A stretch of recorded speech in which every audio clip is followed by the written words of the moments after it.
Philosophy of Modern Music by Theodor Adorno, number 2, Introduction. Starts with a quote from Hegel. For in human art, we are not merely dealing with playthings, however pleasant or useful they may be, but with a revelation of truth. That's from The Philosophy of Fine Art. Choice of subject matter. The history of philosophy viewed as the science of origins is that process which, from opposing extremes and from the apparent excesses of development, permits the emergence of the configuration of an idea as a totality characterized by the possibility of a meaningful juxtaposition of such antitheses inherent in these opposing extremes. This principle, adhered to by Walter Benjamin as the basis of cognitive criticism in his treatise on the German tragedy, can also serve as the basis for a philosophically oriented consideration of new music. Such an investigation, restricting itself essentially to two independent protagonists, can even be founded within the subject of music itself. For only in such extremes can the essence of this music be defined. They alone permit the perception of its content of truth. The middle road, according to Schoenberg in his foreword to the Three Satires for Mixed Chorus, Opus 28, numbers 1 to 3, is the only one which does not lead to Rome. It is for this reason, and not in the illusion of grand personality, that only these two composers, Schoenberg and Stravinsky, are to be discussed. For if the total product of new music, as defined by its inner qualities rather than by chronology, were to be scrutinized in its entirety, including all transitions and compromises, these same extremes would again be encountered. The basic concern, after all, is not simply a matter of description or professional evaluation, nor are we thereby necessarily passing judgment on the value or even on the representative importance of what lies between the extremes. The best works of Bela Bartok, who in many respects attempted to reconcile Schoenberg and Stravinsky, are probably superior to those of Stravinsky in density and richness. The second neoclassic generation, names such as Hindemith and Milhaud, has acquiesced to the collective tendency of the times even less consciously than has Stravinsky himself. In so doing, they at least seem to reflect this tendency with greater fidelity than the master of the school of absurdity.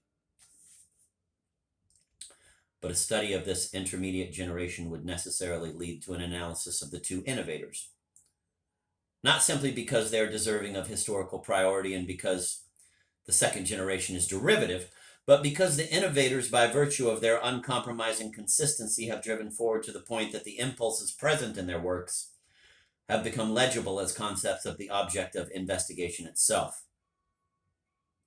This came about in the specific configurations resulting from their compositional procedures, not in the general outline of styles. While these styles are heralded by loudly resounding cultural watchwords, they permit, in their generality, falsifying ameliorations which prevent the consequence of the unprogrammatic concept inherent in the subject. The philosophical investigation of art, however, is concerned precisely with this concept and not with ideas on style, regardless of the degree to which the two may be connected. Truth or untruth, whether Schoenberg's or Stravinsky's, cannot be determined by a mere discussion of categories such as atonality, 12-tone technique, or neoclassicism, but only in the concrete crystallization of such categories in the structure of music itself. The predetermined stylistic categories pay for their accessibility not by revealing the true nature of form, but by hovering meaninglessly over the surface of aesthetic form. If neoclassicism, on the other hand, is to be treated in connection with the question of what necessity inherent in the composition forces it into this style, or of what the relationship is between the stylistic ideal to the material of the composition and its structural totality, then the problem of the stylistic legitimacy is also virtually determinable.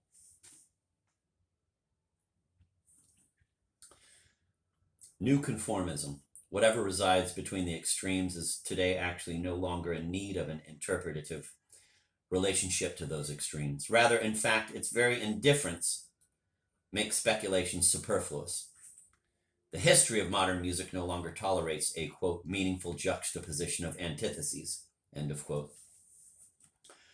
Viewed in its totality since the heroic decade, the years surrounding the First World War, it has been nothing more than the history of decline, a retrogression into the traditional, the liberation of modern painting from objectivity, which was to art the break that atonality was to music, was determined by the defensive against the mechanized art commodity, above all, photography. Radical music, from its inception, reacted similarly to the commercial depravity of the traditional idiom. It formulated an antithesis against the extension of the culture industry into its own domain. To be sure, the transition to the calculated manufacture of music as a mass-produced article has taken longer than has the analogous process in literature or the fine arts. The non-conceptual and non-objective element in music, which, since Schopenhauer, has accounted for music's appeal to a rational philosophy, has served only to harden it against the marketplace mentality. Not until the era of the sound film, the radio, and the singing commercial began was its very irrationality expropriated by the logic of the business world. Just as soon as the industrial management of all cultural goods had established itself as a totality, it also gained power over whatever did not aesthetically conform.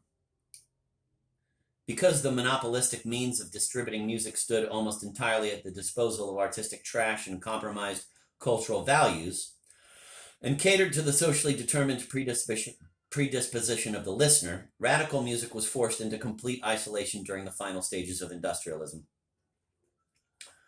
For those composers who want to survive, such isolation becomes a moral social pretense for a false peace. This has given rise to a type of musical composition, feigning unabashed pretensions of, quote, modernity, end of quote, and, quote, seriousness, end of quote, which is adjusted to mass culture by means of calculated feeble-mindedness. Hindemith's generation still had talent and skill to offer.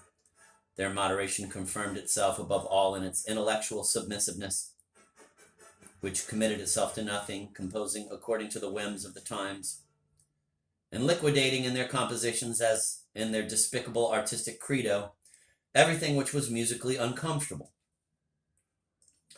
All they achieved was a respectably routine neo-academicism. This accusation cannot be leveled at the third generation. Such conciliation to the listener, masking as humaneness, began to undermine the technical standards attained by progressive composition. That which was valid before the break, the structure of musical relationships through tonality, has been irretrievably lost. The third generation does not believe in the academic triads which its exponents so fleetly write, nor have their threadbare means the power to produce anything but a shallow sound. They prefer to withdraw themselves from the consequences of the new idiom which rewards with gross failure on the market the most sincere effort of artistic conscience. This has been proven unsuccessful. Historical force, the, quote, rage and fury of destruction, end of quote, prohibits an aesthetic compromise, just as it would prohibit compromise in the political sphere. On the one hand, these exponents seek refuge in the traditional and time-tested, claiming to have their fill of what the language of non-comprehension called experimentation. On the other hand, they senselessly surrender themselves to what seems most terrifying at all: anarchy. The search for times past does not simply bring them home, but deprives them rather of every consistency. Arbitrary preservation of the antiquated endangers that which it wishes to maintain, and with a bad conscience opposes everything new. These impotent, late heirs to a traditional hostility towards true originality resemble one another everywhere in their feeble mixture of compositional facility and helplessness. Shostakovich, unjustly reprimanded as a cultural Bolshevist by the authorities of his home country. The facile pupils of Stravinsky's pedagogical supervision, the triumphant meagerness of Benjamin Britten, all these have in common a taste for tastelessness, a simplicity resulting from ignorance, an immaturity which masks as enlightenment and a dearth of technical means. In Germany, the National Socialist Chamber of Music, Reichsmusikkammer, has left behind a total rubbish heap. The commonplace, everyday style following the Second World War has become the eclecticism of a destroyed and shattered nation.